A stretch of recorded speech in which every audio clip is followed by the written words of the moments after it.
ನೋಡಿ, ನಾನು ಕರ್ನಾಟಕ ರಾಜ್ಯದ ಜನತೆಗೆ ಮನವಿ ಮಾಡೋದು, ಇವತ್ತು ಒಂದು ರಾಜ್ಯದ ಒಂದು ಆಡಳಿತದ ಬಗ್ಗೆ ಇನ್ನೊಂದು ಗೌರವ ಇತ್ತು.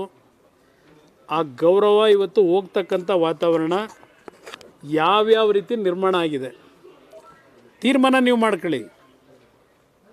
ನಾನು ನಾಡಿನ ಜನತೆಗೆ ಹೇಳ್ತೇನೆ, ಅತ್ಯುತ್ತಮವಾದಂಥ ರಾಜ್ಯ ಅಂತಕ್ಕಂಥ ಹೆಸರಿದ್ದಿದ್ದು ಇವತ್ತು ಈ ಪರಿಸ್ಥಿತಿಗೆ ಇವತ್ತಿನ ರಾಜಕಾರಣಿಗಳು ತರ್ತಾ ಇದ್ದೇವೆ.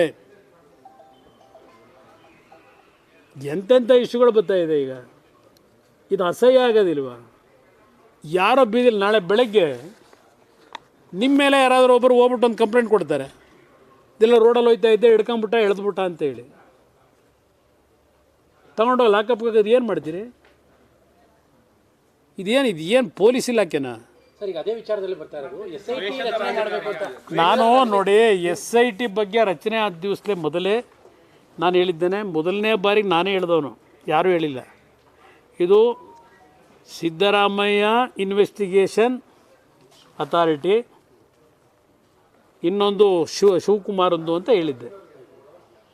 ಇದು ಅದು ಹೊರತುಪಡಿಸಿ ಈ SITಗಳು SSIT ಈ SITಗಳು ಅವ್ರು ಏನು ಹೇಳ್ತಾರೆ ಗುಲಾಮಗಿರಿ ಮಾಡ್ಕೊಂಡು ಅವರೇ. ಇದಕ್ಕೂ ಬೇಕಾದ್ರೆ ನಾಳೆ ಬೆಳಗ್ಗೆ ನನ್ನ ಮೇಲೆ ಕೇಸ್ ಹಾಕಬಹುದು ಬೇಕಾದ್ರೆ. ಗ್ಯಾರಂಟಿ ನ್ಯೂಸ್, ಸುದ್ದಿ ಖಚಿತ, ನ್ಯಾಯ ನಿಶ್ಚಿತ.